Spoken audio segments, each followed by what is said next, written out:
चलो विद्यार्थी मित्रों, गुणोत्तर श्रेणीना आ 9मा विडियोथी आपणे थोड़ाक अघरा दाखलाओनी शरूआत करीए। तो चोपड़ीनी अंदर विभाग ई दाखला नंबर 4 पाना नंबर 299 पर आपेलो छे।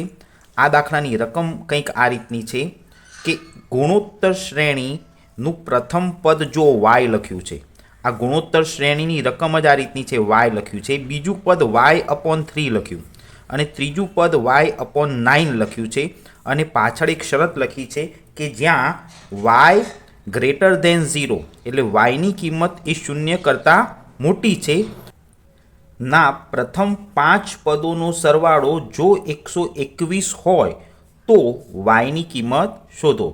દાખલાની અંદર અહીંયા આ ત્રણ જગ્યાએ જે y આપ્યો છે ને એની કિંમત નથી આપી અને તમને પ્રશ્ન પૂછ્યો છે કે એ yની કિંમત શોધો। तो सौ प्रथम આપણે શું કરવાનું, આપણું પહેલું પદ જે છે ને એને y કહી દેવાનું। તો a is equal to y, દાખલાની અંદર ગુણોત્તર શ્રેણીનું પહેલું પદ y દેખાય છે તો અહીંયા y કહી દેવાનું।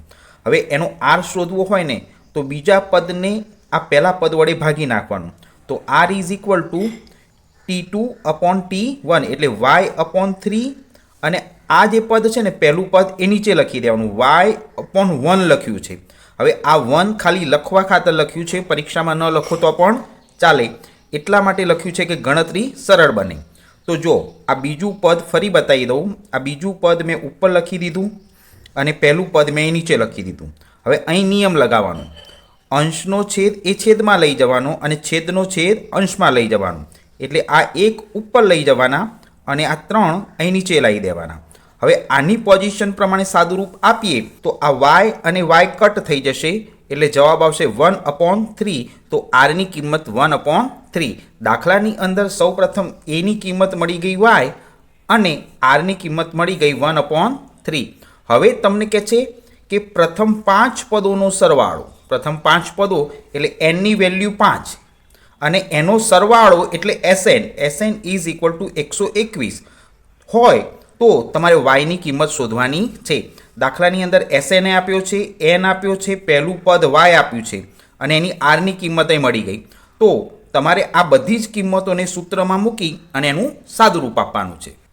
ચલો આ sn નું સૂત્ર મૂકી દીધું અને આ sn ના સૂત્રમાં બધી કિંમતો મૂકી દઈએ। તો સૌપ્રથમ sn ની કિંમત 121 આપી હતી તો એક્ઝેક્ટ 121 લખી દીધી। ત્યાર પછી a ની કિંમત જો a ઇઝ ઇક્વલ ટુ શું છે, y, તો જ્યાં a હોય ને ત્યાં તમારે y લખી દેવાના। આ દાખલામાં આ y ની કિંમત શોધવાની છે। હવે જો r ની વેલ્યુ છે ને 1/3 હતી તો અહીંયા અને અહીંયા બે જગ્યાએ 1/3 લખી દીધા અને n ની વેલ્યુ 5 છે, n ની વેલ્યુ 5 છે તો n ની જગ્યાએ 5 લખી દીધા। હવે પાછળ -1 તો લખવાનો જ અને નીચે 1/1 લખી દીધા કે જેથી કરીને આપણને લસા લેવામાં સરળતા રહે। હવે આ SN વાળા સૂત્રમાં આ બધી જ કિંમતો મુકાઈ જાય, ત્યારબાદ આનું સાદુરૂપ આપીએ એટલે તમને આ y ની કિંમત મળશે। હવે સૌપ્રથમ આ એક સ્ટેપ દેખાય છે એનું સાદુરૂપ અત્યારે તૈયાર કરી દઈએ। જો 1 ની 5 ઘાત કરો તો 1 જ થવાના છે, પણ 3 ની 5 ઘાત કરો એટલે 3 × 3 5 વખત કરો તો 243 આન્સર આવશે। અહીંયા નીચે છેદમાં 243 આવશે। હવે હું તમને આ સ્ટેપ ફરી નહીં બતાવું, તમે હવે આના પછીના સ્ટેપની તૈયારી શરૂ કરીએ। ચલો SN ની કિંમત 121 એમની એમ નીચે ઉતારી દીધી, y એમને એમ કરી દીધો। હવે અહીંયા આગળ આનું સાદુરૂપ આપવાનું લસાની મદદથી અને અહીંયા આનું સાદુરૂપ આપવાનું લસાની મદદથી। તો જો આ 1 નો ગુણાકાર આ 1 સાથે થાય તો જવાબ 1 જ આવશે। 243 × 1 કરો તો એ જવાબ 243 જ આવશે। વચ્ચે માઇનસની નિશાની એમને એમ મૂકી દેવાની। ત્રીજી વખત ગુણાકાર કરવાનો, 243 × 1 કરો તો નીચે 243 જ આવશે। તો આ જે પદનું છે આ પદનું સાદુરૂપ 1 - 243 ભાગ્યા 243 આવશે। એ જ રીતે અહીં નીચેના પદનું પણ સાદુરૂપ આપી દેવાનું। તો આનો ગુણાકાર આની સાથે 1 થશે, આનો ગુણાકાર આની સાથે 3 થશે અને નીચે આનો ગુણાકાર આની સાથે 3 થશે, અને ચોકડી ગુણાકાર કહેવાય। તો આનું સાદુરૂપ 1 - 3/3 થશે। હવે આ પદનું અને આ પદનું અંદર સાદુરૂપ આપીએ।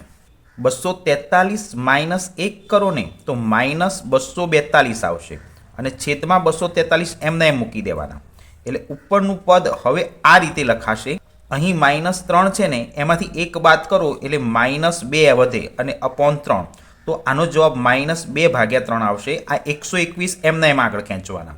હવે અહીંયા ઉપર એ માઇનસની નિશાની અને એ નીચે પણ માઇનસની નિશાની, એટલે આ બંને નિશાનીને રદ કરી દેવાની. તો માઇનસની નિશાની દૂર કરતા હવે આનું સાદુરૂપ આપીએ. હવે ગણતરી સરળ બને એટલે આ દાખલામાં વાય વાળું પદ છે ને એ આખું આ વાય વાળું પદ છે ને જો એમનું એમ સાઈડમાં નીચે ઉતારી દીધું અને જે રકમ ભાગાકારમાં હતી એ આખી રકમ ઉઠાઈને અહીં ગુણાકારમાં મૂકી દીધી. 121 ગુણ્યા 2/3 થઈ જશે અને આ માઇનસની નિશાની દૂર થઈ જશે. તો આ 121 એમના એમ લીધા અને ભાગાકારવાળી રકમ અહીં ગુણાકારમાં લીધી 2/3 અને આ પદ જે હતું એ એમનું એમ નીચે ઉતારી દીધું. હવે આનું સાદુરૂપ આપવાનું. હવે 121 ગુણ્યા 2 કરો તો 242 આવશે અને છેદમાં 3 એમને એમ મૂકી દેવાના. આ પદ છે ને એ એમનું એમ નીચે ઉતારી દેવાનું. હવે શું કરવાનું? આ પદ આની સાથે ગુણાકારમાં છે તો આ આખું પદ આની આ બાજુ જશે ને તો ભાગાકારમાં જતું રહેશે. આ આખું પદ ઉઠાઈને આ બાજુ ભાગાકારમાં મૂકી દેવાનું. તો y ઇઝ ઇક્વલ ટુ 242/3 એ ઉપર એમને એમ લખ્યા અને આ પદ છે ને એના ભાગાકારમાં લખી દીધું. જો નીચે 242/243. આનું સ્વરૂપ આ રીતે આપવાનું અને પછી નિયમ એપ્લાય કરવાનો. અંશનો છેદ છે ને એ છેદ નીચે ગુણાકારમાં જશે અને છેદનો છેદ એ અંશમાં ગુણાકારમાં જશે. એટલે 243 એ ઉપર ગુણાકારમાં લઈ જવાના અને આ 3 છે ને એ નીચે ગુણાકારમાં લાવવાના. એટલે વાયની કિંમત મળી જશે. હવે 242 ગુણ્યા આ 243 કરવાના. આ છેદનો છેદ અંશમાં લઈ ગયા અને નીચે આ જે છેદ છે ને 242 એ એમનો એમ રાખ્યો અને આ અંશનો છેદ એ નીચે લાવી દીધો. તો આનું સાદુરૂપ આ રીતે અપાય અને પછી તમારે કરવાનું આ વાયની કિંમત શોધવી હોય તો 242 ઉપર એક અને નીચે બંને જગ્યાએ કટ થઈ જાય અને તમારે શું કરવાનું? કેલ્સી ઉપર 243/3 કરો એટલે y ઇઝ ઇક્વલ ટુ 81 અને અહીંયા આગળ હું આ દાખલો પૂરો કરું છું. ચલો હવે એ જ રીતે એક નવો દાખલો શીખીએ. વિભાગ ઈનો દાખલા નંબર 1 આપેલો છે જે ચોપડીના પાના નંબર 299 ઉપર છે. આ દાખલાની રકમમાં કેની કિંમત શોધવાની છે. જેમ આગળના દાખલામાં વાયની કિંમત શોધતા શીખવાડી એમ આ દાખલાની રકમ આ રીતની છે કે 3 ધન સંખ્યાઓ k+4 પછી અલ્પવિરામ 4k-2 અને 7k+1 એ ગુણોત્તર શ્રેણીમાં છે. એટલે આ 3 પદો જ છે ગુણોત્તર શ્રેણીના. આ 3 પદો છે અને તમને કહે છે કે તો કેની કિંમત શોધો. તો અહીંયા કે, અહીંયા કે અને અહીંયા કે આ 3 જગ્યાએ જે કે છે ને એ કિંમત દાખલામાં શોધવાની છે. તો આની ગણતરી કેવી રીતે કરવી તે હું તમને આ દાખલામાં શીખવાડું. ચલો દાખલાની રકમમાં આ પ્રથમ 3 પદો આપ્યા છે એટલે એને મેં T1 કીધું અને T2 અને આ T3 છે. કોઈ પણ ગુણોત્તર શ્રેણીનો સામાન્ય ગુણોત્તર સમાન હોય છે. આ સિદ્ધાંતને આધારે જો તમે આની ગણતરી કરો તો તમને આ કેની કિંમત મળી જશે. તો આપણે આ દાખલાની અંદર કેની કિંમત શોધવાની છે પણ એના માટે સિદ્ધાંત લગાવીશું. દરેકનો સામાન્ય ગુણોત્તર સમાન છે એમ માની અને સૂત્ર બનાવવાનું T2/T1 T3/T2. મેં આ સૂત્ર આગળ બનાવતા શીખવાડ્યું છે. એટલે આ 3 કિંમતોને આ સૂત્રમાં મૂકી અને એનું સાદુરૂપ આપી દઈએ તો એમાંથી કેની કિંમત મળી જશે. આ T2ની કિંમત બે જગ્યાએ લખવાની થશે, એક અહીંયા અને એક અહીંયા આગળ. T1ની કિંમત અહીં નીચે લખવાની થશે અને આ T3ની કિંમત અહીં ઉપર લખવાની થશે. એટલે ટૂંકમાં આ ત્રણેય કિંમતોને આ સૂત્રમાં મૂકી અને એનું સાદુરૂપ આપવાનું છે. તો એ ત્રણેય કિંમતોને આ સૂત્રમાં મૂકીએ ને તો આ રીતનું સ્વરૂપ આવે છે 4k-2 અને 4k-2. એટલે આ T2ની કિંમત છે, આ T1ની કિંમત છે અને આ T3ની કિંમત છે. હવે આ પદનું જો આપણે સાદુરૂપ આપતા શીખી જઈએ તો કેની કિંમત મળી જશે. મેં આગળ શીખવાડ્યું એમ આ પદનો ગુણાકાર આની સાથે થશે અને આ પદનો ગુણાકાર આની સાથે થશે અને આ પદનું સાદુરૂપ આપીશું. તો જો આ બે પદ છે ને એ એકબીજા સાથે ગુણાકારમાં મૂકી દીધા અને આ પદ છે ને આની સાથે અહીં ગુણાકારમાં મૂકી દીધું. હવે આ બે પદનો ગુણાકાર કરી અને સાદુરૂપ આપવાનું અને આ બે પદનો ગુણાકાર કરી આગળ સાદુરૂપ આપવાનું.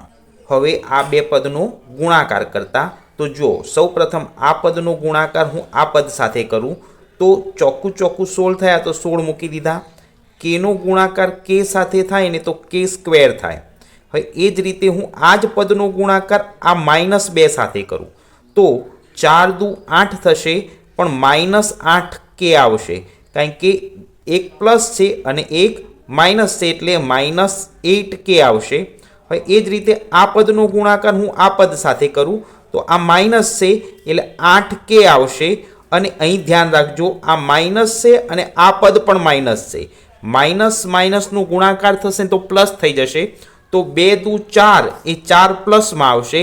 તો આ બે પદનો ગુણાકાર 16k સ્ક્વેર -8k -8k +4 થાય. દરેક વિદ્યાર્થીઓ આ ગુણાકાર કરતા શીખજો. ન આવે તો પ્રેક્ટિસ સાઈડમાં કરી અને પછી દાખલો ગણજો. હવે એ જ રીતે આ પદનો ગુણાકાર આ પદ સાથે કરીએ તો જો 7k ની અંદર આ કે સાથે ગુણાકાર કરવાનો તો 7 તો એમને એમ થઈ ગયા. કેનો ગુણાકાર કે સાથે કરો તો કે સ્ક્વેર થશે. હવે આ પદનો ગુણાકાર ફરીથી આ 4 સાથે કરવાનો તો 7 ચોક 28k થશે. હવે આ 1નો ગુણાકાર કે સાથે કરો ને તો કે જ આવશે અને આ +1નો ગુણાકાર +4 સાથે કરો તો 4 એકા 4 આવશે, એ પ્લસ આવશે. અહીંયા આગળ બંને કિંમતો પ્લસમાં હોવાથી બધા જ આન્સર પ્લસમાં આવશે. જ્યારે અહીંયા ધ્યાન રાખવાનું છે બંને કિંમતો માઇનસ હોવાથી વચ્ચેના પદમાં માઇનસ આવશે અને છેલ્લા પદમાં પ્લસ આવશે. હવે અહીંથી આનું સાદુરૂપ આપીશું અને અહીંયા આનું સાદુરૂપ આપીશું. હવે અહીંયા આ બંને કિંમતો જો માઇનસની છે અને 8k અને 8k તો આ બંને માઇનસ માઇનસ પ્લસ થઈ જશે અને જવાબ માઇનસ જ આવશે. એટલે 8 અને 8 16 થશે તો -16k આવશે. આ પહેલું પદ એમનું એમ લખી દીધું, આ 4 એમના એમ લખી દીધા. આ વચ્ચેના બે પદનું સાદુરૂપ આપી -16k કર્યા. હવે એ જ રીતે 7k સ્ક્વેર એમનું એમ લખી દીધું, પણ 28k હતા ને એમાં આ 1k એડ કરી દીધો તો 29k થઈ ગયા અને પાછળ +4 વાળું પદ એમનું એમ મૂકી દીધું. તો આનું સાદુરૂપ આ રીતે આપ્યું અને આનું સાદુરૂપ આ રીતે આપ્યું. હવે આ બે પદને આગળ ગણતરીમાં લઈ જઈએ. હવે આ આખું પદ અહીં દેખાય છે ને એ આખું પદ બરાબરની આ સાઈડ લઈ જઈએ ને તો પ્લસ છે ને તો માઇનસ થઈ જાય. તો દરેક વિદ્યાર્થી ધ્યાનથી જોજો, મેં આખું પદ આ જેવું દેખાય છે ને એ એક્ઝેક્ટ એવું નીચે લખી દીધું અને આ પ્લસ વાળું પદ અહીંથી માઇનસ લખવા માંડ્યું. જો આ પ્લસ વાળું પદ અહીં માઇનસ કરી દીધું અને આ પ્લસ વાળું પદ અહીં માઇનસ કરી દીધું અને બરાબરની આ બાજુ કંઈ ન વધે તો 0 મૂકવાના. મોટાભાગના છોકરા શૂન્ય મૂકવાનું ભૂલી જાય છે. જો આ તમે શૂન્ય નહીં મૂકો તો જવાબ નહીં આવે. તો આ આખું પદ અહીંથી બરાબરની આ બાજુ જાય એટલે બરાબરની આ બાજુ કંઈ ન વધે તો શૂન્ય તો વધે જ. હવે તમારે બેટા આ આખું પદ દેખાય છે ને એ પદનું સાદુરૂપ આપવાનું છે. હવે સૌ પ્રથમ શું કરીએ, જો આ -4 છે અને આ +4 છે, બંને ઓપોઝિટ નિશાનીમાં છે એટલે એ બંને કિંમતોને કટ કરી દઈએ એટલે બંને કિંમતો કટપ્પા થઈ જશે. હવે શું કરવાનું, જો આ 16k સ્ક્વેર -7k સ્ક્વેર એટલે 16માંથી 7 ઓછા કરવાના તો 9k સ્ક્વેર વધશે કારણ કે આ પ્લસ માઇનસ માઇનસ થશે પણ નિશાની મોટા નહીં આવશે એટલે જવાબ પ્લસમાં જ આવશે 9k સ્ક્વેર. હવે જો આ માઇનસ વાળું પદ છે અને આ માઇનસ વાળું પદ છે, માઇનસ માઇનસ પ્લસ થઈ જશે તો આ કિંમત અને આ કિંમતનો સરવાળો કરશો ને તો 45 થશે પણ માઇનસ માઇનસ એટલે નિશાની માઇનસની જ આવશે તો 45k આવશે અને પાછળ =0 તો લખવાના જ. હવે આનું સાદુરૂપ આપીએ. હવે 9k સ્ક્વેર -45k =0 છે. આમાંથી આપણે કોમન લેતા શીખવાનું છે તો 9k કોમન લઈ લેવાના. જો આ બંનેમાં k છે એટલે k કોમન લઈ શકાય અને 9 × 5 = 45 થાય એટલે 9 કોમન લઈ શકાય. તો મેં 9k કોમન લઈ લીધા. હવે આ 9k સ્ક્વેરમાંથી 9k તો બહાર આવી ગયા તો આમાંથી ખાલી k જ વધ્યો. હવે અહીંયા આગળ આ k છે ને એ બહાર આવી ગયો એટલે અહીં k વધતા નથી તો 9 × 5 = 45 થાય. આ 45 ને 9 વડે ભાગી દેવાના તો 5 જવાબ આવશે. તો બ્રેકેટમાં k - 5 વધશે અને આ બે પદમાંથી 9k કોમન નીકળી ગયા તો આનું સ્વરૂપ આ રીતે લખી શકાય. આ બે એક જ સરખું કહેવાય, ખાલી એનું સ્વરૂપ બદલ્યું છે. આ આખા પદમાંથી 9k કોમન લઈ લીધા. હવે 9k આગળ લખવાની ક્યાંય જરૂર છે નહીં. હવે તમારે પદ કેટલું લખવાનું, આ k - 5 તો k - 5 = 0 તો =0. હવે આનું સાદુરૂપ આગળ આપીએ. હવે કે -5 ઇઝ ઇક્વલ ટુ 0 છે તો આ માઇનસવાળું પદ છે ને એ બરાબરની આ બાજુ જશે ને તો પ્લસ થઈ જશે. તો આને આ રીતે લખી શકાય કે ઇઝ ઇક્વલ ટુ 5. તો જો મેં એનો આન્સર લખ્યો છે કે ઇઝ ઇક્વલ ટુ 5. દાખલામાં આપણને પ્રશ્ન પૂછ્યો તો કેની કિંમત શોધો, તો એ ગુણોત્તર શ્રેણીમાં કે ઇઝ ઇક્વલ ટુ 5 જ હશે. કેટલા હશે? 5. તો અહીંયા આગળ હું આ દાખલો પૂરો કરું છું.